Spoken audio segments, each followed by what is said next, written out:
Hello everybody, and once again a big welcome to the House of Rabs. We're having another exciting evening of Torah talks. I'm your host for the night. My name is Rabbi Rabs, and to my right is the very holy, the one and only Levi Ben Abraham, aka Luke Ford. Say hello. Hey sports fans.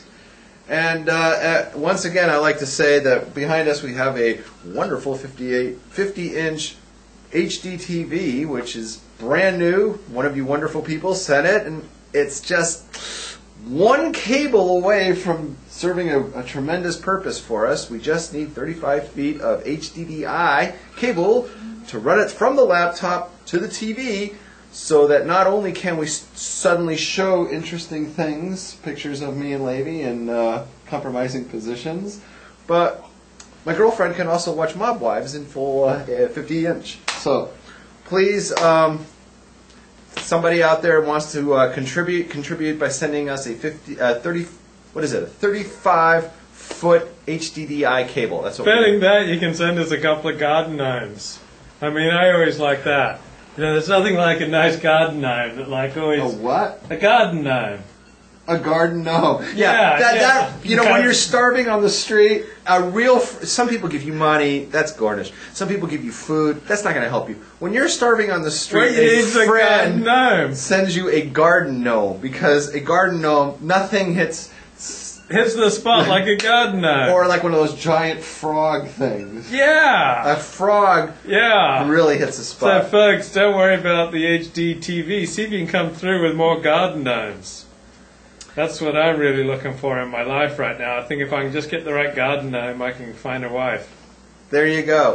All right, so the crowd is already filling into the chat room. We've got 6 people here already, so big shout out to Faith. Hey, how you doing? Lakewood Rob. Henry, how's it going? Malachi, Ellen, and Esther. So hello to everybody out there. We have also a live studio audience with us. So live audience, you want to give yourselves a round of applause?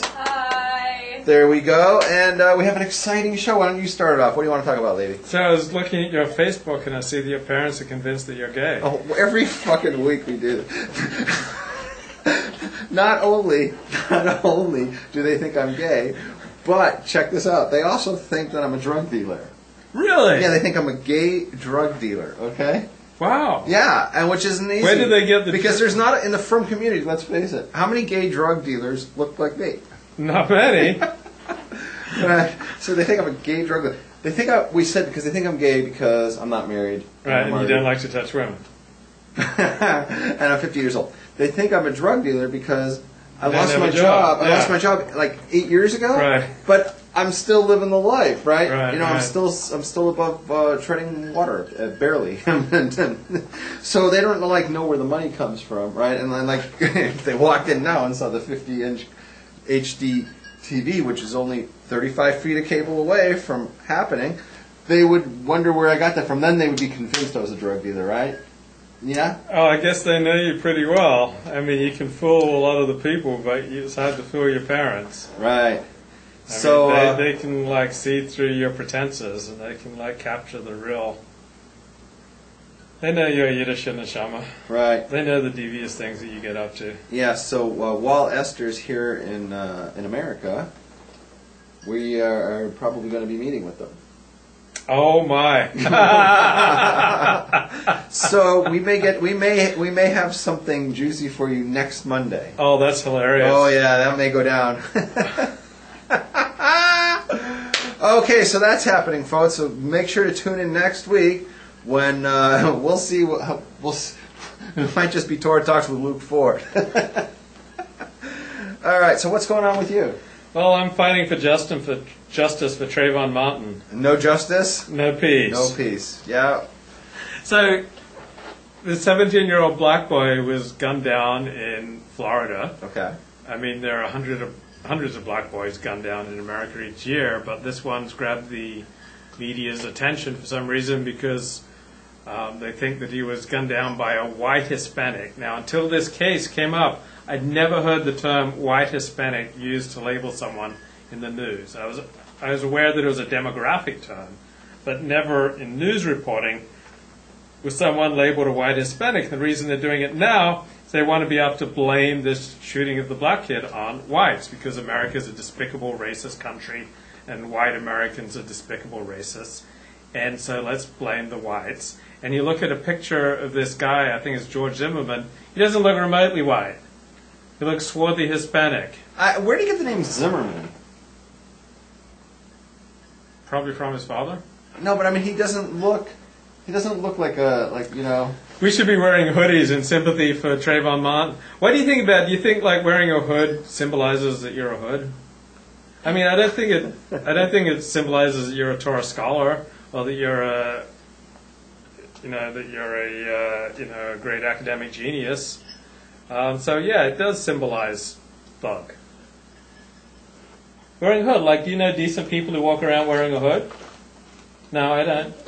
I don't. Like, I don't know anyone in the Orthodox community or the Jewish community. We don't walk around wearing hoods. People who wear hoods, those are about to hold up a convenience store. So yeah, I do think it's suspicious wearing a hood. And now President Obama has weighed in on this.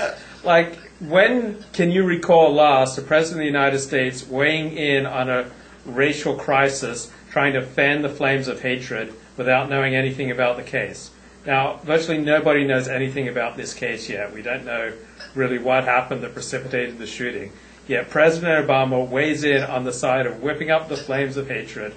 It's like he's cut from the same cloth as Farrakhan and Jesse Jackson and Reverend Al Sharpton. I mean, they're all race baiters. They all like to whip up the crowds, turn them into mobs.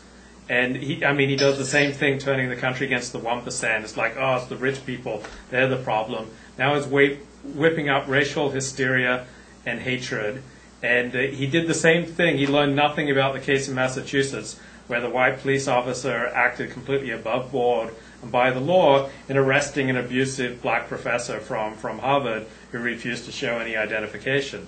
So, President Obama weighed in with his opinions then, just because, he's black and he's got to identify with the black guy and condemn America as a racist country.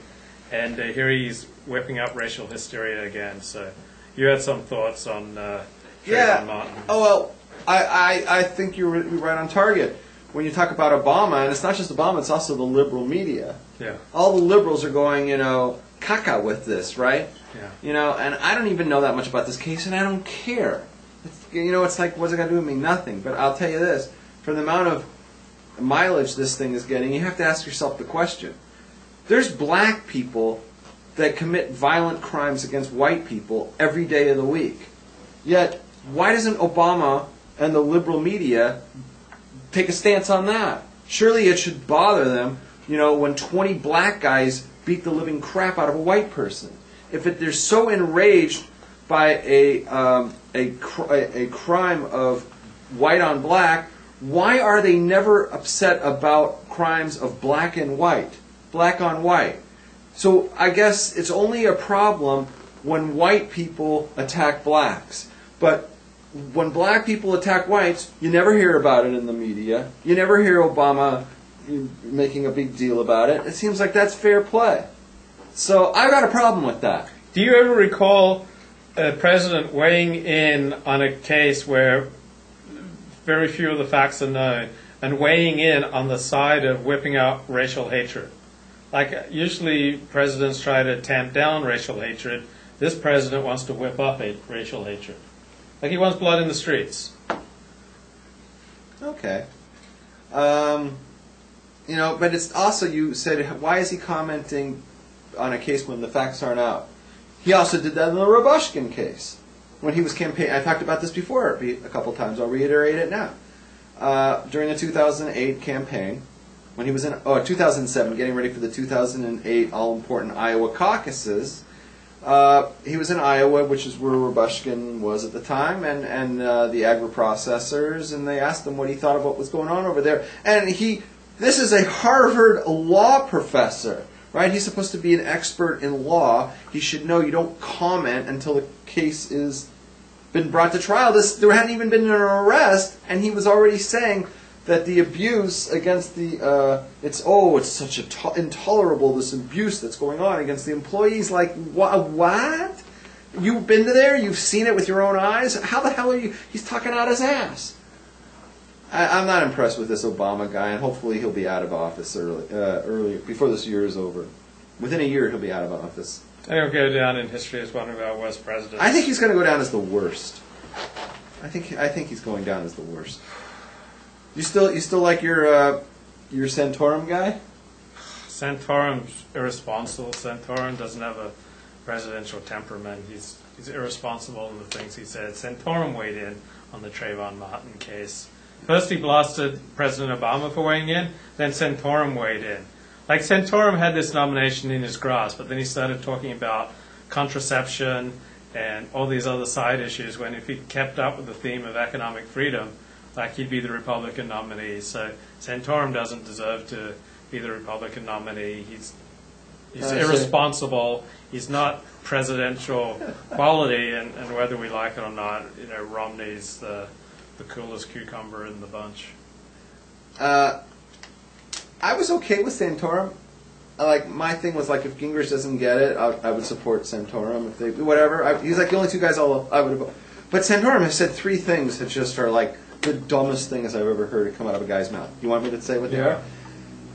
A week before the Puerto Rico primaries, he came out and said, I have no problem with Puerto Rico becoming a state as long as their official language is English. There's so many problems with saying that. The biggest one is, how is that going to attract, why would they vote for you?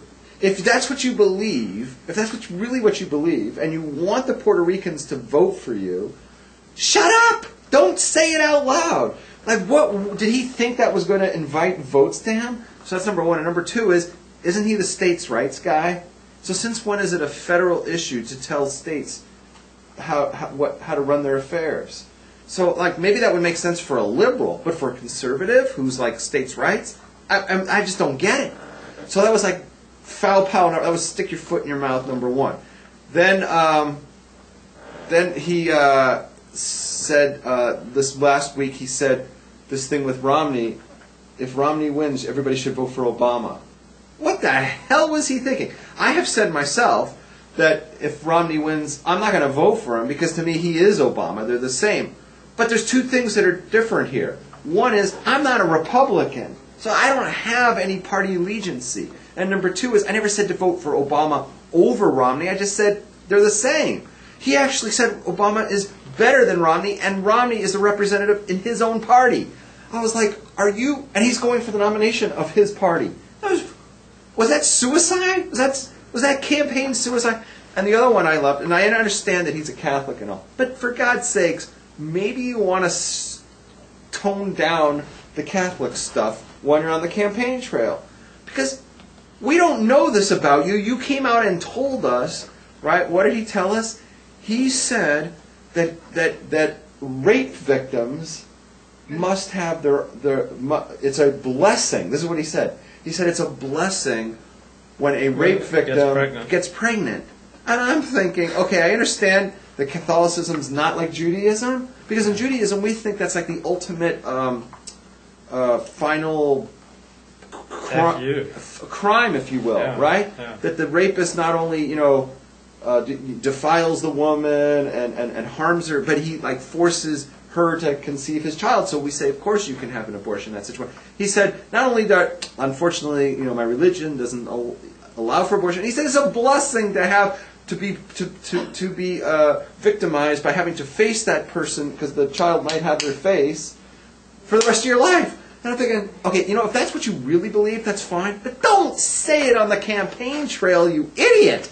I'm really thinking that Santorum is he's just not a retard. He's a retard. He doesn't have the personality to be president of the United States. He's irresponsible. He's erratic like Gingrich. And I love when Gingrich is on his game, he's the best of the lot. Far and away the most eloquent and most inspiring Republican out there, but he's just really temperamental. And then Santorum's just off his head. So we got Mitt Romney, the cool cucumber. Ugh. Oh, well, it's hard to get excited about Mitt Romney, and I'm the one who's voting for him. So I'm not. Anyway, let's talk about that rabbi who... You want to get into that? First of all, we got somebody new in the in the chat room is named Waiting for Mashiach. I don't know who you are. If you want to let us know, I'd appreciate that. And also, stick around, because when we talk about this week's Parsha, I got a few words that you might be interested in about that. Is there anything in here? No. Blev is in there. So, hey, Brett, how's it going? Brett's, I don't know if he's serious or not, but he's blowing out all this Chabad propaganda. I don't think he's serious. Okay, so what did you say? You were talking about Chabad? Well, I was talking about someone who looked like an Orthodox Jew with a yarmulke on his head, banging some prostitute. I was watching the video of that. And apparently, this took place in Russia somewhere. Yeah, I was on Chabad.org. I was on Chabad.org, and I clicked on, because they have Chabad.org did not feature this video. Chabad.org had Sichos of the Rebbe. They have library. They have Tanya in English, and then they have links to from porn. So I thought that was what is this from porn? Who knew? So I go over to this thing, and it's one of their shliachs, one of their holy shluchim. How do you know it's a shliach? Because that's what it was. You don't know that. You're just going by... Okay, then let me ask you this. Why is it that his name was taken off the Chabad website? It does look real suspicious. It's 1 minute we have the video, and the next minute his name's gone. So let me fill in on all that juice. You're the expert on Okay, porn. so it appears that a Chabad rabbi in Russia videotaped himself with a prostitute and put it online. And then apparently his name was taken down from the Chabad website. Chabad has made no official comment about it, but it does look like he was a Chabad representative and a Chabad rabbi, and he was videotaping himself banging a prostitute. So, I don't know that he videotaped it. I think it was a secret video, and they trapped him. Oh, it looks like he knew what... okay. Either way. Okay. So he was caught with his pants down, and he's He's a shliach in Russia, by all appearances. Oh, so Malachi asked you a question. Based on your expertise, how were the camera angles? It wasn't erotic. I watched it just for journalistic reasons. And the woman was very unattractive, quite overweight. I'm going to get into that later. Ladies, please. Okay, so... Ladies, please. So here's the thing. So he wasn't just davening next to her, he was davening inside of her. Okay, so what we got here was we got the Chabad rabbi. A lot of people go, I know the Chabad, they're in my neighborhood, blah, blah, blah, blah, blah.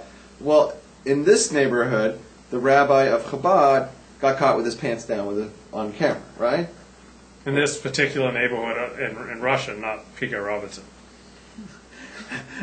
And this goes to show nothing good comes when a Jew is dancing with a shiksa. Okay, so here's the story. So you got this Chabad rabbi. So the first part of the story is the porn part, just the porn part, which you handled very nicely. That was well explained. Good to and that's why we need you in this show, because you have expertise. You can explain what's going on. Because I watched it 3 or 4 times, I still didn't know. I didn't understand the plot. I thought the acting was very poor, because I come from an acting background. I didn't understand what I was looking at. Okay, so there's that. But now here's the part that I feel is important, and I wanted to talk about. Was how fast Chabad got rid of this guy. It was the news broke one day, and this all hit the fan, and the next day he was rubbed off. They got rid of him so fast. They got rid of him faster than like someone threw ham onto the Shabbos table. He was off. He was gone, right? And I was impressed that they got rid of him so fast. But then I started thinking, why is it that Chabad is... They didn't kill him, they just removed him from their website. They didn't bury his body somewhere or feed him into a meat grinder. He wasn't whacked. He was just removed from their website. Okay. He's removed. Apparently. He's probably replaced. He's done. But they acted on it, and they recognized there was a problem. They snuffed it out. They disattached themselves from it, right? They distanced themselves. They had nothing to do with this guy. They shechted him. And that's fine. But remember, let's keep in mind, all he did was have sex with some woman he's not married to, right? Okay? Online for the world to see. Right, whatever it is, right? Well, that's pretty big. Let's keep this straight. Can you learn Torah from this guy? No, I could not. Halachically, can you learn Torah from this guy? I would need to do more research, but practically, no. Torah says, no problem. You can learn Torah from this guy. Can he be the community leader still, halachically? Absolutely. No problem. Okay? No problem. Good luck with that. I'm just saying, halachically, no problem. Can you eat his food? Can you eat his food? Can you trust his hashgacha? Absolutely. No problem. If he goes up to lecture, can you listen to him? Absolutely. No problem. Now, isn't it funny that the same group, Chabad, doesn't act like that when other people who are leaders in their group do certain things? Let me give you for instance. Right here in LA, we got the West Coast, the guy who's the person who's in charge of the entire West Coast Chabad, right? The whole West Coast Chabad with hundreds of, Chabad houses under his domain, if you will. And he's caught on camera in public saying the Rebbe runs the universe? The Rebbe runs the world. Even though the Rebbe was dead, he said the Rebbe runs the world. Never mind that God runs the world. He said that the Rebbe runs the world. Okay? Can't go back on that. That's what he said. He said that. That is apicorsis. That is what's called meanness. That's meanness. That's called meanness. That's a form of heresy. Okay? Is it idolatry? It's idolatry. It's a form of idolatry. And he said it, and it's on the internet. Okay? And he's one of the most powerful people in Chabad. Has anyone distanced him from Chabad? Have they rubbed his name out? When you go to West Coast Chabad website, do you see that his name is missing? The same way, let's say, what's the middle linebacker on the Baltimore Ravens? What's his name? That guy who got... Ray Lewis. Ray Lewis, when they were on the cover of Wheaties after they won the... He was missing. He was nowhere to be found. He was the best player on the team, nowhere to be found. Why don't they act? We see that Chabad has the capability to act and get rid of the problem from within. When the problem is just prostitution and being naked on the internet. But that's not a problem. The problem is when somebody's spewing apicorsis. That you cannot learn from him. You can't sit and listen to him talk. You can't learn Torah from him. His hashgacha is treif. You can't drink his wine. It boggles my mind how Chabad has their misplaced values. What they consider a problem, it's a problem. But the bigger problem they're missing, it's Iker v'Tafel. It's the big thing and the little thing. I'll give you another instance. You have all these Chabad people running around saying that the Rebbe is Messiah, do you not? Why don't they put their foot down on that? The same way that they put their foot down on pornography videotaping, right?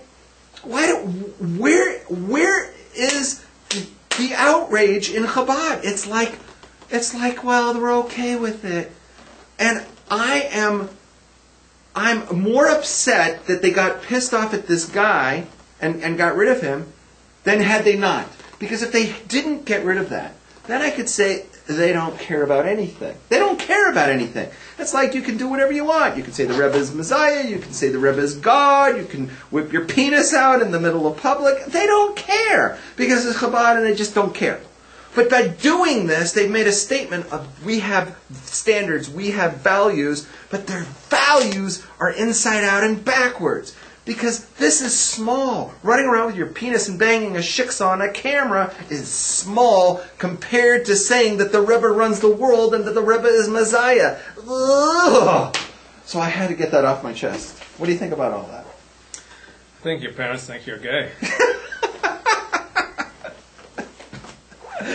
In other words, Luke is saying he doesn't want to say anything because he doesn't want to lose his Chabad friend.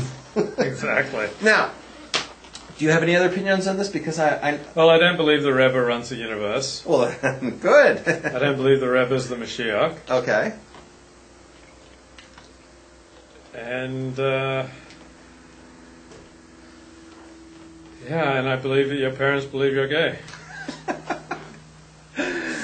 All right, now, somebody asked a question, And they said, do you know if that Chabadsker who got fired or whatever, do you know if he was married? Do you have the insight? I don't know. I'm going to assume that he was, because Chabad doesn't... I don't know of any Chabad house. That sends a shliach out without being married. They're all married. Yeah. All these guys are married. So, they may have gotten divorced while they're out there, right? But they're all sent out. So, and that's pretty rare. Right, so we're going to assume that this guy was fooling around on his wife, right? So he did two separate things. He fooled around on his wife, did he not? And he got a hooker, and he did sex with somebody else, and he put it on videotape for us all to see him. And he's wearing a yarmulke while he's banging the hooker. Well, once again, we've had this argument before, because when a guy walks in with a yarmulke to McDonald's, you say, "Oh my God," right? If you're going to eat treif, take your yarmulke off, for crying out loud, right? And I say, if you're going to eat treif, at least wear a yarmulke, at least do something Jewish, right? So if you're going kiddies, if you're going to bang a hooker and put her on camera, make sure to wear your yarmulke. I interviewed this Jewish hooker a few years ago, and she talked about she used to hook up with this Reform rabbi with a friend of hers, and she said that he didn't like to wear his yarmulke when he was fooling around with them. He felt a little squeamish about doing that. Okay. All right. Sounds fair. He's, everybody has their line. Now, there's another opinion on this, because let's say the guy was married, right? There's different opinions about this. And I wanted to bring up somebody who has a different opinion on it. Okay, great. Can I? Please. Okay, so I'm going to... Big round of applause for Luke. And now I'm going to call up one of our audience members. And we're going to ask the audience member what their opinion is on this. So, audience members coming on up right now. So, there they are. Say hello. Hi. Okay, so if some of us remember her from last week, her name is Esther, is it not? Yeah. Okay, now you heard the story about this Chabad rabbi guy who got caught with his pants down. Yeah. And we're going to assume, just for the sake of argument, for the sake of discussion, Yeah. that he was married. Yeah. Okay. Now, I understand that you've been dating a rabbi yourself. Yeah. So you can kind of relate to the woman who married the rabbi. Yeah. Okay, so In a bizarre way. well, no, not that the rabbi you're dating is like that rabbi at all. Yeah. But that you could just Super hookers in Russia. Yeah. Okay, this totally didn't come out right. Let's try again. I don't know where you go when you go away from Well, I'm me. just saying that you can. I want to hear what your opinion is. Uh-huh. Do you have an opinion on this? Let me ask your opinion. What crime? How bad do you think what this guy did was? Talk to that, can you? What, when it comes to his wife, you mean? Yeah. Well, yeah, he fooled around on his wife. It depends. It's bad. A man should never be unfaithful to his wife. Doesn't matter what it is, touching, kissing, whatever. But I don't think it's as bad as him having an affair. Okay. Because a lot of people are going on about this, how terrible that he was having sex with a prostitute. I think it's worse when an Orthodox rabbi goes off and has an affair with a woman in the community who's also married, or even if she's single. I mean, that's happened in lots of Jewish communities, lots of Orthodox Jewish communities. That they've had affairs. I think that's a lot worse, because personally, I think I don't know if I could forgive, but if I know my husband's had sex with a prostitute, I definitely know it's just all physical. It's just physical pleasure. That's all it is. But if you have an affair with someone, that's emotion. That's love. That's something you can't detach from. So, I think he was a fool. I mean, who films themselves? I think it was a hidden camera. I know, but still, you got to check the room out before you do something like that. And he was really, he's a rabbi. It's the way Luke makes it sound, it's that he created a video and he put it viral on it. I don't think he just went to a hooker. She took him back to her place. Who paid her for that? Do you think she was paid? Do you think it was like? No, I think he paid her. He just. No, but I mean, do you think someone else paid her to put the video camera up? Like Chabad trying to catch him, or someone who was I don't know, anti-Chabad? Well, maybe it works like this. Maybe the Russian mafia puts the camera up, and then they come to him and they threaten him that they're going to go live with it or something, and they want money. Maybe it's all special effects. So when I don't think that he wanted that I don't think video. it's the Russian mafia. mafia. Like, or whatever. I don't really think Maybe it's the pinpoint Jewish Jews. mafia. Okay, so the point of the story is, Yeah. right, he's an idiot because he had sex with this hooker. He's really stupid. Okay, so he had sex with this. I can't get over how stupid he is. But if a man is going to have sex, it's better that he should get a hooker than fool around and have an affair with another woman. And if it's I serious. had to be given the choice, I mean, usually, like, well, I would still divorce the man, but like, if by my feelings, if I was in a marriage with a man, if God said, right, your husband has to basically fuck another woman, do you want it to be an affair or a prostitute? I'd pick the prostitute and have him down. Because I know it's just him getting his end away. than a mistress, because a mistress is affection. Right. All his hard-earned cash will be going on to her. And all that. That's what happens with mistresses. You know, the guy pays Right. a lot of money to their mistress, you know, buys them cars and houses, as we know. So did anything funny happen between you guys in the past week? Like No. anything, any amusing stories? No. Anything embarrassing, shocking? How are the Jews treating you? Jews are fine, actually. They're really nice. Really? Yeah. I've never really seen many women, actually. Yeah, we haven't really... Do you think Rabbi Rabs is gay? Yeah. That's going to help. No. That's going to help. No, you're not. No, he's not gay. Hey, how come the never mind. How come what? The chat room's emptying out. I'll go. No. Oh, you disappeared too. That's interesting. Oh, did my laptop go off? Oh. I mean, that's what happened. Okay, so what's your opinion on it? Yep. Do you agree with me, by the way, that it's worse to say that like the Rebbe is Messiah? Would you say that's worse than being caught on the internet with Yeah. a handstand? Yeah, that's worse. Yeah. What does that remind you of when someone says that the Rebbe is Messiah and you know that the Rebbe is dead? What does that remind you of? Christianity? Thank you. I think I just pissed off a load of my Christian friends. All right, big round of applause for Esther. Okay, well, welcome back to Luke. What do you have to say about what Esther said there? I thought she's great. I really like her. I like her. I like her on camera. I like her off camera. I like the things she says. She's really smart. Okay. All right, we lost half the room. Lev's gone. Lakewood Rob took a hike. I don't know. And then that waiting for Messiah guy apparently couldn't wait long enough. Here I am. Oh, here we are. Speaking of the Messiahs. All right, so what's the next topic? Can we we're bring gonna up my destroy? website? Oh, you want to get to that already? It's that one. Okay, so there's an important essay written in the Jewish press this past week by Yitta Halberstam, and she's been going to these shidduch events, and she was like, had this sense of disbelief as she looked around at these shidduchim events. Shidduchim means matchmaking, and like many of the young women just weren't looking very good. They just didn't put any attention into their appearance. So she was thinking, what were they thinking? How were their mothers allowed them to leave their house with limp hair and unadorned faces? A little bit of blush, eyeliner, and lip gloss, they could have gone from average to pretty. Now, there are very few women who can't use a little extra help. So even the most celebrated magazine models can look downright plain and dowdy when stripped of all cosmetics. So what was going on here? Were they in denial about the qualities young men are seeking in future wives? Yes. See, these men dedicated to full-time Torah learning, but they still want an attractive spouse. And so Yitta Halberstam says, like, you know, use your dollars, and if your daughter needs plastic surgery, get a plastic surgery. Like, get her looking good. Because, like, some Orthodox women, they just don't pay enough attention to their appearance. And it kind of, like, brings me down. When I go to a Jewish singles event, I want to see women looking good. I want them looking sweet. I like glossy lips. You know, I like a little bit of well-applied blush and makeup. I like, some stylish clothing.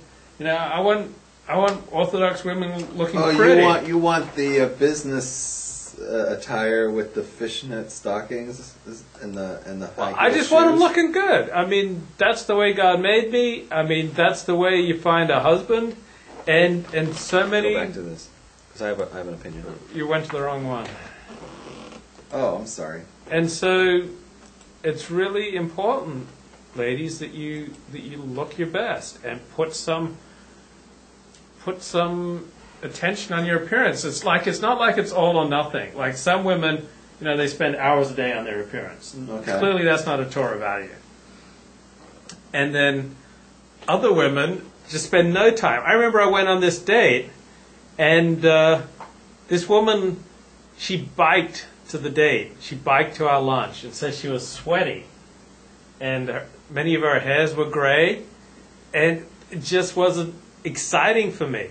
So some women who are deeply religious, they delude themselves into thinking that their male counterpart will only see and cherish her inner beauty. But men want to see outer beauty too. So, folks, take some cosmetic steps to change your life if you need it. Go on a diet, straighten your hair, get a nose job. Like Halberstam, this woman, author of this essay, someone took her in hand when she was like 20 and said, hey, you need a nose job, you need to lose some weight, you need to get your hair straightened. She lost 30 pounds, she got a nose job, she went to a great hair straightening salon, and she made herself look good, and then she got a husband. So, folks, spend a little money, spend a little time, fix your daughters up so that they're looking good. Okay, what did you want to say? I want to just completely disagree with all of that. Oh, so shouldn't pay any attention to her appearance? I think that if she's 40 pounds overweight. Can I talk? I listened to your whole thing. Now a little common courtesy, which isn't so common in this show. She said, and I read her thing. I read it. Oh boy! Can I go back to the thing before it? Because I saw it here and I know where it is. Okay.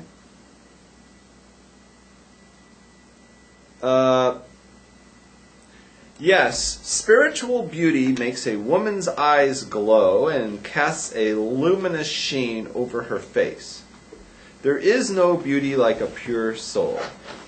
Stop. She could not have said a more correct sentence. Spiritual beauty makes a woman's eyes glow and casts a luminous sheen over her face. There is no beauty like a pure soul. Inner beauty. This woman has missed it. This whole story has completely missed it. It makes it sound like guys want superficial beauty, and women should make themselves enhance all their superficial things with makeup and lipstick and all this other stuff, because guys who learn in yeshiva and bury themselves in taisvis every day are more concerned about the lipstick and all these things that'll find the perfect wife for him than they are about her inner essence. And I say bump to that. The most important thing about a woman and her beauty is her spiritual beauty. It's her insides. That's what's beautiful about a woman. It's what she has on the inside that counts. If she has beautiful outside, that's wonderful too. I'm not knocking it. But that's shouldn't be the focus in telling women this is what you need to do when you're going out. No, what you need to do is work on your inner spirituality. That'll shine through and you have nothing to worry about. Should women pay no attention to their appearance? I didn't say no Well, attention. that's what she's saying. Some of these women who came to the event paid no attention to their appearance. She never said that you should spend your primary attention on your appearance. She said that every woman who's looking to get married should pay some attention to her appearance. You should make some effort. You shouldn't just go out there and make no effort like the date I went on where she showed up all sweaty. She biked to our date, showed up sweaty. Many of her hairs were gray. Do you think I'm looking for a gray-haired, sweaty woman? No, I'm not looking for a gray-haired, sweaty woman. I don't want a woman who sweats a lot. I mean, particularly not on the first date, not just like biking up there. So I should open a beauty parlor so that I can school these Orthodox women and show them, just a little bit of attention. Just spend a few minutes, 10 minutes before you leave the house. Spend 10, 15 minutes on your appearance. It can do wonders and it'll help you get married.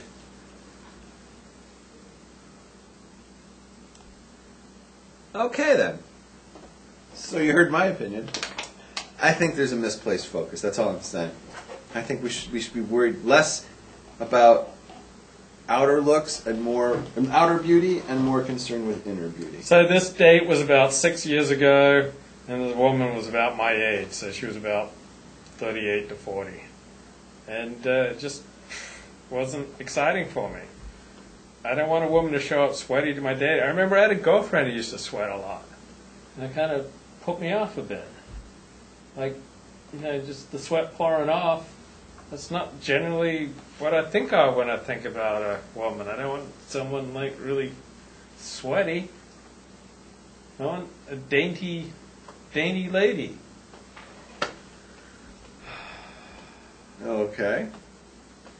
Ladies, if you're going to go out with Luke, don't sweat. Use lots of deodorant. What is it? Antiperspirant? Antiperspirant. Right. Use a lot of antiperspirant. Don't ride a bike. Get a cab. Exactly. Give Luke the bill. Luke will... No, well, I don't want the bill, but, I'll pick you up. in that van? So what's with this rash of massage parlors setting up business next to synagogues? Like, we had one next to Beth Jacob, which I outed a few months ago and put a stop to this immoral whorehouse, doing mega business next to Beth Jacob. Now I find there's one next to Ohel Moshe, like an upstanding Persian synagogue on Pico Boulevard, and there's a whorehouse right next door. This is the second shul with a whorehouse right next door in our holy neighborhood of Pico Robinson. 2 Orthodox synagogues, 2 whorehouses right next door. You can go online and you can read in excruciating and explicit detail about the sexual acts that are available at these whorehouses. No, not you can. You can. Yeah, well, I put the reviews online so people could see. And like, there was this one guy who said he went and ate dinner at 26, a nice kosher restaurant. Then he popped over to this whorehouse, for a hand job. And it's like, and this is going on right next door to an Orthodox synagogue. And like, people there praying to God and they're studying Torah. And then right next door to them, there are Asian women like getting men off using digital manipulation. And you can like read reviews of what's going on in this whorehouse and like. Did they get busted? How not yet. I walked by this evening and it's still open. It said we're open for business, right there. I mean, what's with all these whorehouses? All these massage parlors have just boomed the last few years because Los Angeles changed licensing requirements for massage parlors. So many of these women, they're not even giving a proper massage.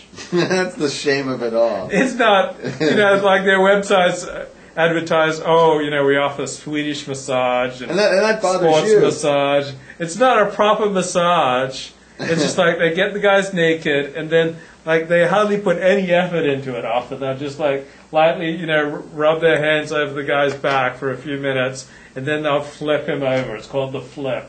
That's what they talk about. And when they flip him over, often he's very excited and then they just like get right down to business. And so like the massage usually costs $40 to $60 and then you're expected to tip that much again. And, they'll add a little cream and lotion and... Yeah, this must drive you crazy. Because, drives me nuts. Because for the same money, you could have given them an Alexander technique lesson. Yes. All these people are going... And you could have done some real good for them. I could have done some real good, man. You could have learned about your unnecessary patterns of muscular tension.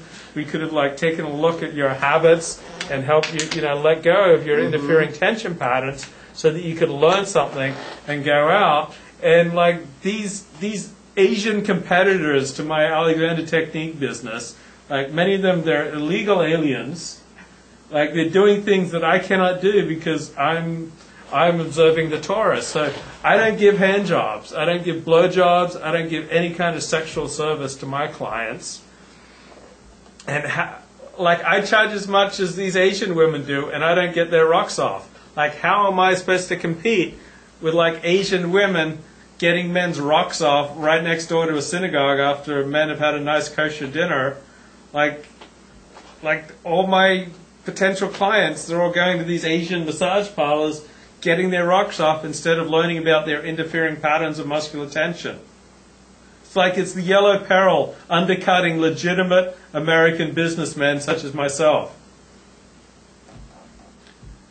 Do you notice that the chat room is emptied out? But you know what's interesting? Yeah. All the people who left have affiliation with Lubavitch. All the people who bailed, I kicked them out. You know, Lakewood Rav makes the point, if the wives of the men in these synagogues would look better and take better care of their bodies and faces, the husbands would have less urge to go to brothels. Oh, so that's how you combined the two segments into Yeah. one. That's very good. So the trick is, ladies, if you don't like seeing the Chabad rabbi, right, doing the nasty. If you don't want a whorehouse next door to your synagogue digitally manipulating your husband, you know, right, instead send him to me. He'll get moral instruction and an Alexander technique lesson, and take care of your appearance so that your husband doesn't go running off after all these illegal Asian whores. Or Russians. And Faith, the Catholic, says, "Come on, Luke, you of all people should know sex sells." Yeah, but I dedicate my life to trying to elevate people, trying to show them that there's a better and a holier way to live. That, folks, let's don't just go for like digital release, or let's just go to the chiropractor to get fixed, or go in for a legit massage, or get some acupuncture. Take control of your destiny. Learn about your interfering patterns of muscular tension. Let's take a closer look at your habits. Let's see how you respond to stimuli. Book an Alexander technique lesson with me. Don't go running after these Asian whores to get hand jobs and blow jobs in places right next door to synagogues. It's just wrong. It's wrong. And women have an obligation to look their best, except for the illegal aliens who are taking my potential Alexander clients. And Lakewood Rav is right. Digital release is unseemly. And so, no, many of these tiger women do not offer full service, according to the reviews that are posted online at rubmaps.com. Of course, you're very familiar with that website. You have it bookmarked. Well, I wanted to do my research. I don't just go flying off the handle with my opinions. I do due diligence. I watch the videotape of the rabbi banging the hooker while he's wearing his yarmulke. I watch it. And then before I go off on these whorehouses next door to synagogue, I research them, I Google them, I put their address into Google, and then I always end up being sent to Rub Maps, and then I read every single review, then I read the comments on the reviews, like people comparing and contrasting their various services at these places, and they're always called like these beneficial, healthy names, like a health spa. You know, that's what they're called. They're like called health spa, as though they're legitimate and medicinally approved and medically on the up and up. What they're doing is they're robbing me of my potential Alexander clients, giving my potential Alexander clients cheap thrills that provide them no lasting happiness. Instead, they walk away feeling empty inside. Like they have self-loathing. They said, to what depths of degradation have I descended? Oh, yeah, I could have spent that $100 and given it to Luke Ford, and he would have taught me about my interfering patterns of muscular tension. Henry asked a great question. Yeah. If you're such a great journalist and you do your due diligence, why don't you go inside and then you can... I don't have the money. Like, if these women are taking my potential clients, how am I going to have the money to go to an Asian massage parlor and get a digital release myself? I can't afford it. And then you could put a review. I'm eating like beans and split peas every day. Like if these illegal Asian immigrants weren't giving digital releases to my clients, they'd be coming to me and I'd give them Alexander. Oh, well, Lakewood Rav says I should offer these illegal Asian whores Alexander technique lessons in trade. I am offering something holy, something wholesome, something good for you, that has lasting benefits, help you completely reprogram your reactions to stimuli. And these prostitutes are offering the most base and low down forms of primitive, release. It's like there are these houses of God in Pico Robertson, and right next to them are these houses of Satan. And what's going on there is of the devil. And they're taking away business that belongs to a godly Orthodox Jew such as myself. I see the juxtaposition is much more. You've pointed it out now, because like next door to like this Chabad at Pico and Robertson, there's a foot massage place. You ever seen that? Mm-hmm. You may want to investigate that. There's a foot massage place next to there. It seems like there's a juxtaposition. Yeah, I'm wondering if there are secret tunnels connecting these shuls to these brothels. Well, I didn't say this one was a brothel, but I'm just saying massage places seem to be hooked. They seem to be cropping up next to shuls. And massage is just a cheap thrill. It's just like it feels good in the moment, but you don't learn anything.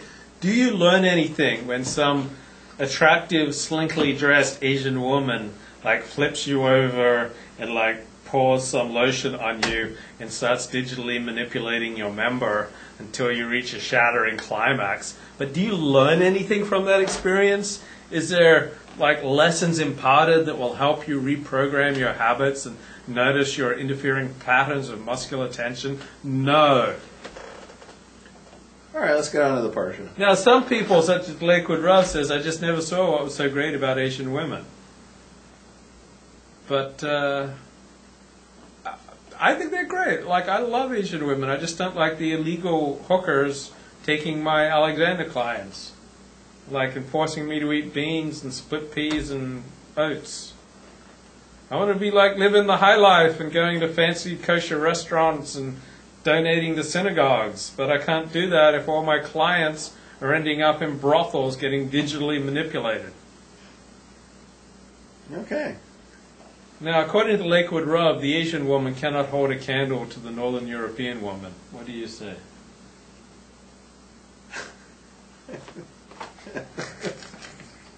What?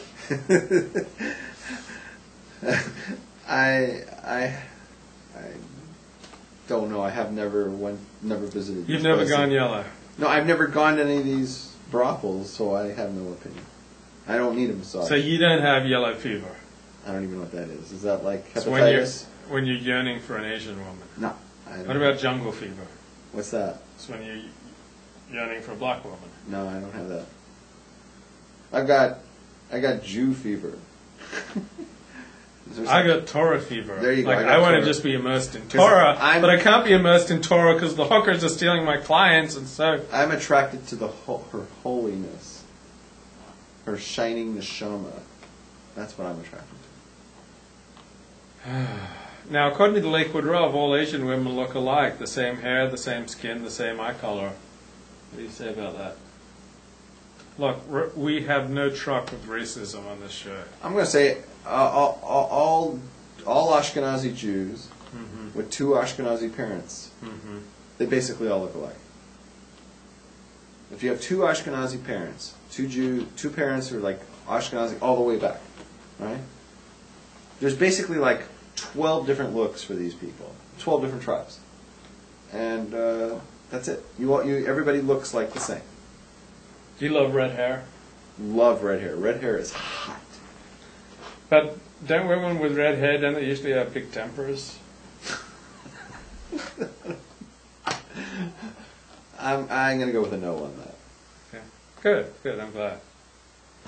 Yeah, well, you can't get red hair usually in an Asian woman unless they dye it.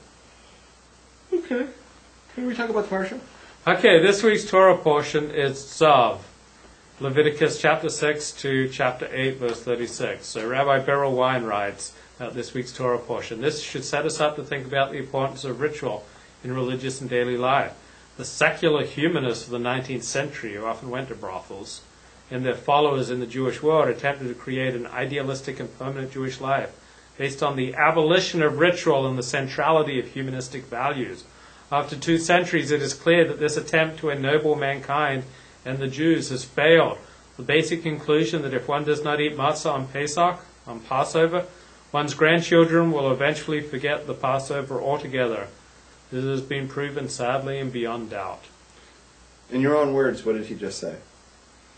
That you can't just rely on beliefs. You need rituals to sustain Jewish life. Rituals protect ethics. Like, rituals concretize values. They make them concrete and solid. So values that are just spoken about, but there are no rituals behind them, they fall away. What are the rituals in this week's Parashat? Sacrifices? The offerings, right? The offerings. Well, and do you know different offerings? Do I know the different offerings? Well, I've been learning about them in Talmud class. Yeah, like what? There's a Hatas offering. Chatas, that's for a sin offering. That's the sin offering. What's in this week's Parsha? Do you know? Offerings. It's one of them is we learn about is the Toda. Yeah, the Torah. What's the Toda? I don't know. That's the thank offering. Oh. What's the thank offering brought for? I had a friend, like, whenever he made a big sale, he'd, like, go to an Asian massage parlor. That was his way of offering a thank offering. Well, what is when is a person, should they bring a thank offering? When they make a big sale? This week actually talks about, they all have something in common. They're called shlomim. Okay. Right? And shlomim are not obligatory. Mm-hmm. You bring them. You're not commanded to bring them. It's not like like the daily offering or something like that, right? Mm-hmm. It's not a chatas when you have to complete a tshuva, right? Atonement. You bring a chatas. But there's a type of an offering that one brings voluntarily, and one of those is the Toda, which is the thank offering. Let's say like Levi was walking home tonight, mm-hmm. and a car swerved. And it almost there was a big accident out on Pico on Erev Shabbos. Mm-hmm. Like an hour before Shabbos came mm-hmm. in, a guy drove his pickup truck full of lumber. Do you know about this? No. Well, it felt like basically he fell asleep at the wheel mm-hmm. and crashed. His vehicle went up on the sidewalk, mm-hmm. took out a lamppost, mm-hmm. One of those big mm-hmm. city lights, took mm-hmm. it out. City lights. In those Hollywood hills, and took out the money meter, mm-hmm. and then banged into a tree and knocked it in half. The boards took out windows at 2 different shops, including Jeff's Gourmet. Nah. Yeah, go out there and one day and check it out before they. So, anyways, the point is that it happened Erev Shabbos after mm-hmm. everything was closed because everything on that street is Shomer Shabbos. If it had happened on a Thursday, right, same time, people would have been hit, mm-hmm. right? So, like, if you see something would have happened that you would have been, you can see the hand of God, mm-hmm. and you know that you would have been hit. Yeah. Because let's say you normally eat out there at that time, like at 6 o'clock, let's say it was, and you eat at Jeff's every day on the sidewalk. Mm-hmm. So then you would bring a Toda, which is a thank offering. Does that make sense? Yeah. Okay, you bring a thank offering because you want to thank God because you can see that what happened was the hand of God. Now, Rabbi Victor Miller, right, mm-hmm. writes that we should always have thanks for the things that we have now. Yeah. Like a lot of people say, "Oh, I appreciate if I could get X, Y, and Z." Well, what about the fact that you already have A, B, C, D, E, F, G? Mm-hmm. Why don't you thank God for those things that you have now, right? Because these people are always looking like, if I could just get X, Y, Z, I'd be really happy. Oh, give me X, Y, Z.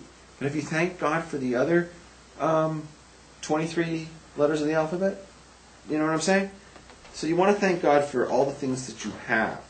Because even the little things in life, you can see that it's the work of God in them. And he says it's human nature to look towards other vistas, towards the salvation in the future, that the grass is always greener on the other side. People don't appreciate what they have. People are looking ahead to the Geula, to Mashiach, the times of the Messiah, to redemption. Have redemption, right? You talk to Christians and it's never about right now. Right. You know this as a former Christian, do you not? The emphasis is always on what's going to happen to you on the other side. Mm-hmm. You're going to go to heaven, you're going to go to hell. Are you going to be saved? You're going to be one with Jesus, right? You talk to somebody in Chabad, and it's always about, the Messianic times. Oh, it's all about the Messiah now. Oh, we're on the... And it's always about looking forward. And they're doing their best to prepare for this time in the future. They're waiting for the Messiah. Rabbi Miller says, I'm telling you that the best way to prepare for all that is to appreciate what you have now. Focus on the now. Judaism is not like Christianity, and we don't worry, we don't think about times to come. We think about now. So forget about X, Y, and Z, and focus on the first 23 letters that God already gave you, and appreciate them. And by appreciate them, maybe then He might even consider giving you X, Y, and Z. But when you don't even spend any time appreciating what you have, why should He then listen to your request and be so focused about the future? God's not focused on the future. He created you and you're alive now because He wants to see what you're going to do now. Lakewood Roth says, can we talk about the women on Mad Men? Which to choose? Jessica Pear, January Jones, or the red-headed woman with the huge tatas? All white, all different in look, each better looking than any Asian I've seen. So people with good lives often do appreciate what they have, and they are fearful that others will take it from them. That's why they vote Republican. I saw a thing about voting Democrat. Yeah? Yeah. And you have this little girl, and she's working with these Legos. Uh-huh. Right? And she built like this huge thing, like this huge structure, this gigantic structure. And then they said, okay, that looks like it took a lot of work, right? Now we'd like you to take half of that thing and hand it over to all the other kids who were napping during that time. And if you agree with that, then you should vote Democrat. Do you watch Mad Men? I have watched some of it, but I don't watch it like religiously. Religiously. Yeah, it's on my channel, so sometimes I flip it and I've seen some of the episodes, but I don't know all. It's all on Netflix, the first 4 seasons. Oh, is that right? Yeah, so I love the show. But. Well, we've been watching a little bit of Jackass lately on Netflix. That's some good stuff. Well, I like more cerebral and intellectual. I like physical comedy, so there's that. All right, so that's all I have with Rabbi Miller. What else do we have this week? That's pretty much all I have. Yeah? Folks, ask your questions now, because we're... You have anything? The rabbi has Does the audience have anything left? Attractive teenage girlfriend, and I've got my learned books at home, so we're about to wrap up unless you ask some questions now. Ask now or forever hold. That's a quick show, Levi. Yeah, well, it's a tough Parashat Tzav. We actually have 7 viewers right now. The most we had, I think, this at one time tonight was 8 people in the chat, and we only have 4 in the chat, but we have 3 people who don't want to show their face. Malachi disappeared. See, because I think he likes... I didn't care about him. All I care about is God and fun. She's gone, so I'm pretty much ready to wrap up the show. Like, what's the point of doing a show if God and fun's not there to appreciate it and send you garden gnomes? Like, so few people send garden gnomes these days. Like, a garden gnome is the true way to show that you care. Hey, that's a good question. Where is Talmud 123? That's a great question. We need to know what happened to Justin. He fell off the wagon. He's no longer Shomer Bris. He's watching a different channel right now. It has nothing to do with Torah. I don't know what happened to Justin, but Malachi has been in the room for every minute of every show, right up until I went off on Chabad and he may be done with us. So are you feeling happy? I mean, you've had a woman here for 2 weeks, almost. Yeah, unfortunately, there's been some setbacks, like my car died a couple times. I've had, major car problems, so, a lot of times she was, over at her family's. Was she, pushing the car for you? No, she was over at her family's, and I was sitting here by myself. Honey, could you hop out and push the car? We were Flintstoning it. What, there's not bus service? In L.A.? I don't even know. Yeah, you just don't want her to ride on a bus with a lot of illegal aliens. Oh, Malachi says he got kicked out. He's been watching. Oh, okay. So I take it back. I thought I lost my lost you because you were in Chabad. But we did. The guy who was, I don't know if it was a guy or a girl, but there was a person called Waiting for Messiah. They couldn't wait for a rap. So it's They were out. They left. They slammed the door. So where are you going for Pesach this year? Are you going to Hawaii or Whistler? I'm thinking I'm going to Tahiti. I'm going to Egypt. You're not supposed to go back to Egypt. Well, they've got this great Pesach week. Do they? Oh, yeah, I was thinking of going to Yemen. Saudi Arabia. Saudi Arabia, yeah. We're going to do some pilgrimage to the Saudi Arabia. All right, so that's it. So we're going to do one more show before Pesach. That'll be here next week? Yeah. We'll do it here? Yeah. And then during Pesach week, we'll move back to your place. Well, Pesach, I want to raise money so I can go to a shul that's having Passover seders. So Oh, that's good. You need to my go to goal. you need to go to a community seder. Yeah. And get one with women. I've celebrated them on my own. That sucks. I mean, it's no celebration. Yeah, I've had to do that, unfortunately. I mean, that's like it's like holidays and Shabbats that make me like look in the mirror and just go, okay, you really messed up your life because you like followed your penis instead of your higher values.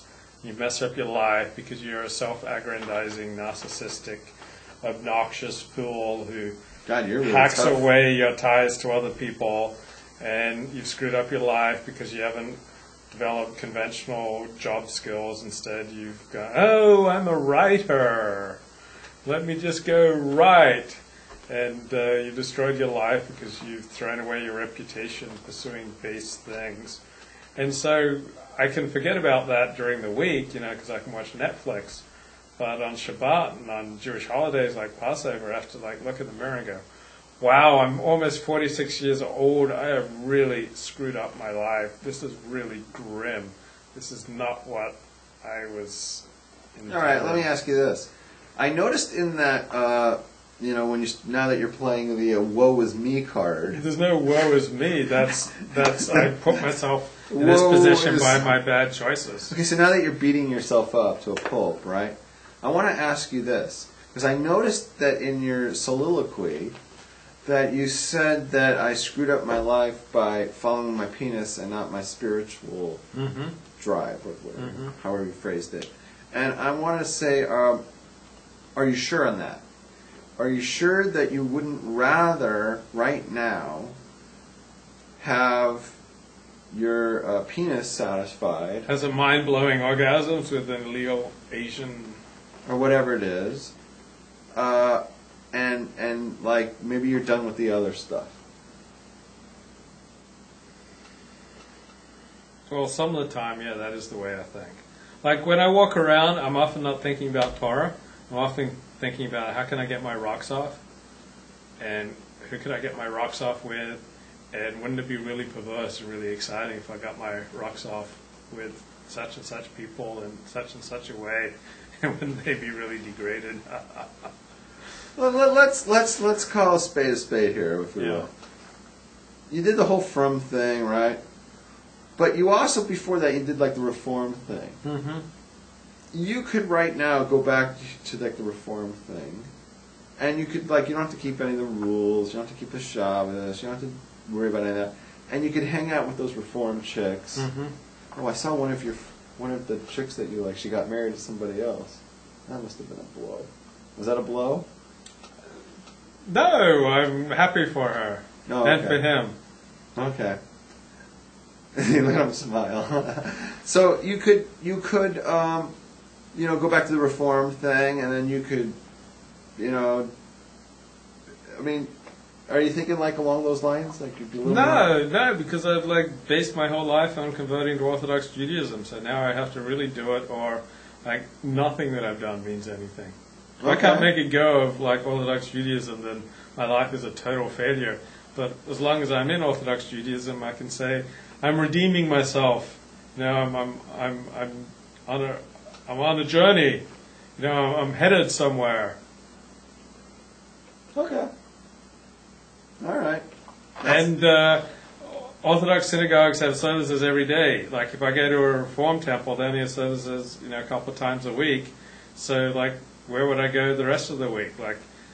Now when I have, no money and I'm kind of afraid to reach out to people and I'm feeling desperate and sad, I can go to my synagogue, twice a day. And people, are stuck with me.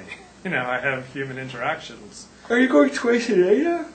Sometimes. Wow, you're like getting like stark. Yeah, I'm practically the Vilna Gaon. Like, Yeah. I'm practically the new Rav El Yashiv. People are Now turning that to you. he's sick, it's People like are I turning could be to the Lou. new Gadol Hador I'm of this generation. I'm thinking so. That really makes a lot of sense. And yes, the Lakewood Rav wants to know, do they feed you there? Yes, they feed you there. There's always coffee, and there's often like snacks, and then sometimes there's full meals, and people are nice and reasonably friendly, and they don't hold my past against me. They don't like push it in my face, every 5 minutes, and they don't step on my toes when they, walk Well, you by. could push it. Maybe make like I'm on the straight and narrow. I'm a tale of redemption now. I'm kicking my sex addiction. I'm devoting myself to Torah, and I'm turning over a new leaf, and I'm shedding my skin, and I'm changing my spots, and yeah. All right. So what does it cost to belong to these shuls? Well, pretty much all the shuls I've been to, they'll do a deal with you. So when I haven't had money, I haven't had to pay money, and like everyone knows I'm poor and a loser. So it's like they don't expect, they're just glad that I'm not setting off bombs. We got to get you on one of these food programs. The food stamps. Food programs, the Jewish community food programs. Why do you go on that? You don't. Neither a lender nor a borrower. I don't mind borrowing money. I'm happy to borrow money, but I don't want to be on any of these food programs. Why is that? It's just, I don't know. It just rubs me the No, I mean, right now I've got my food bill down to less than $100 a month. Right. I eat an awful lot of oatmeal and apples and split peas. Like I can buy like a big thing of split peas for like $1.60, and I can get three meals out of that. So that's like 50 cents a meal. I don't understand your. Here's the thing. The Torah says like this. Maybe you need to hear this. The Torah says it's an honor. An honor. This is what I think that somewhere along the way, when you grew up with your Christianity, it was preached somehow. I got raped by a wallaby, and it kind of twisted me. That it was preached somehow that taking from the community, from the church money, if you will, was bad. Like you shouldn't, like it's bad to be a borrower or a taker, and it's shameful to take handouts. And that, I don't know Christianity, and I don't know if what I just said is accurate. So Christianity is just my upbringing. Well, you were brought up Christian. Yeah. Turn that down a little bit. Like here I am, I'm pouring out my heart. I'm like pouring out my soul. I'm talking about the most intimate and embarrassing and difficult issues. And over in the corner in our live audience, they're like rocking out to iTunes. I didn't even go on headphones, and that was something else. All right, you're deflecting right now. You know that. Because I'm trying to tell you that because of your Christian upbringing, you were misled into believing that there's something bad about taking from the church, or from, in our case, the shul or the community shul. It's an honor. Torah says it's an honor to take money or to take tzedakah from, or to take food from the kehillah, because what you're doing is you're giving a mitzvah. They're only giving you money. Someone comes to you and says, Levi, can I give you $200? Oh, I'd take that. But you won't take $20 for the food. I don't want to Tomka Shabbos. No. Why won't you take $20 for the food? It creeps me out. Why? It just does. It's like, Oh man, you got some weird hang-ups, and I mean weird. Because here's what the Torah says. That's what my therapist used to say. She said, you're happy to sponge in all these different ways. You're happy to take, hand out, gimme. But in other ways, it's like, oh no, I'm beyond, no. Actually, the Lakewood Rav is right. It says Luke offers the rich a chance to do the mitzvah of helping the poor. That is exactly what the Torah says. The poor, see, a rich person gives $1,000 to a poor person. All they gave was $1,000. It was just they gave something that was physical, right? And they get a mitzvah for it. But what did the poor person give to the rich person? They gave him the opportunity to do a mitzvah. They gave him mitzvah, which is worth more than $1,000, to the rich person. What would you rather do, Luke? Be rich with money or rich with mitzvahs?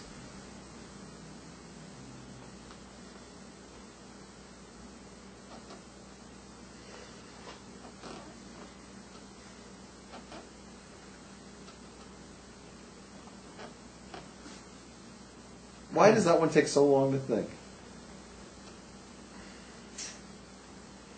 Are you honestly thinking? Yeah. That's a tough one. It should. Okay, here's the thing. It should be a no-brainer that it's better to be rich with mitzvahs than to be rich with money. Simple reason. Your money doesn't go with you to the grave. When you leave here, you can't take your money with you. It's done. But your mitzvahs go with you eternally. Those mitzvahs go with you internally. So if you collect all your mitzvahs down here, you can take that with you. And that stays with you forever. There's no judgment, there's no judge. What's that?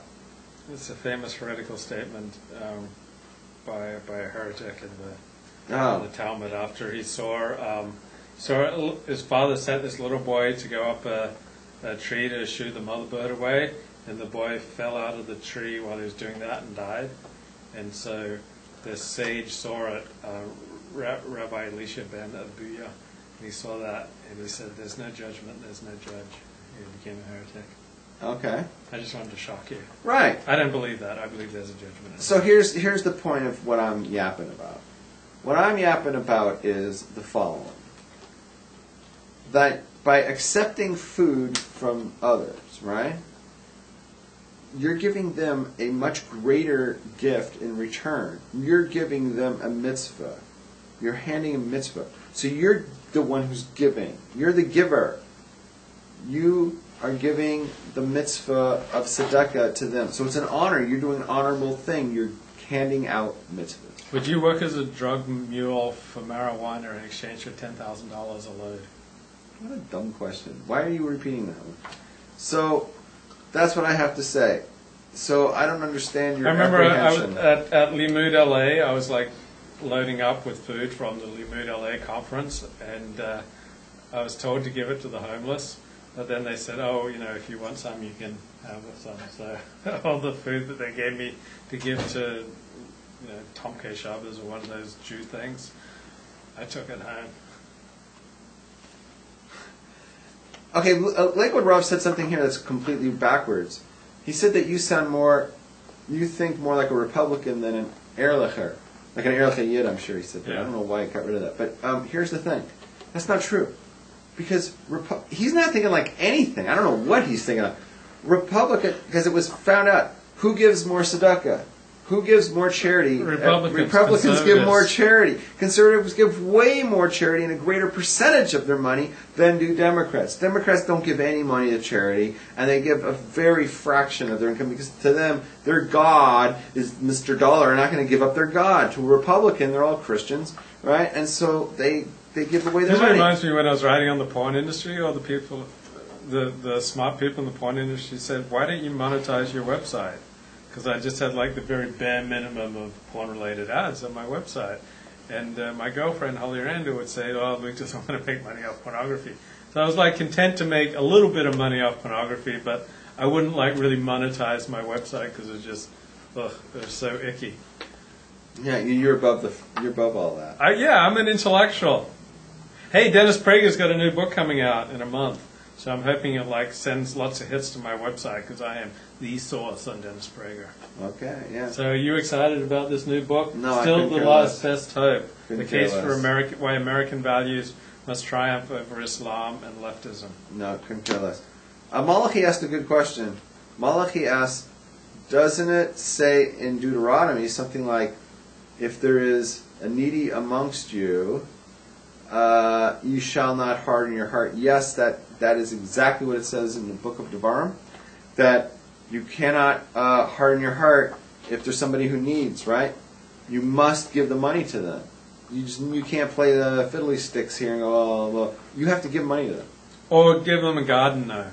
Because Garden like a gnomes? lot of homeless people, Yes. people who are almost homeless, people who like are starving or hungry or need medical insurance, all of them would much prefer a garden gnome than like money. Like money, anyone can give money, but to really show that you care, send a garden gnome. Because I know that you and I were both deeply touched when we received garden gnomes. It's like, whoa, and it was like special. That's the spot. Like, each garden gnome had a special symbol, and it had meaning behind it. It was like there's a whole story and meaning, and it was so thoughtful. You know, like giving someone like $100, like where's the meaning and the thoughtfulness? I know, you eat it and it's gone. And it's gone. It's gone. But the garden gnome lasts forever. Yes. So, folks, like you see hungry people, you see homeless, give them garden gnomes. That's the way they really know that you care. All right. So you want to hold there because we haven't said anything worthwhile in 20 minutes. You want to close the show? Kids, give garden gnomes to your teachers. Stay off the crack and stay in yeshiva. All right. See you next week, everybody. And how about a big round of applause from our studio audience? She's just going crazy. She's having such a good time. Like she was rocking out to iTunes when I was sharing my heart. Sorry, no, that was an article that came on live, like...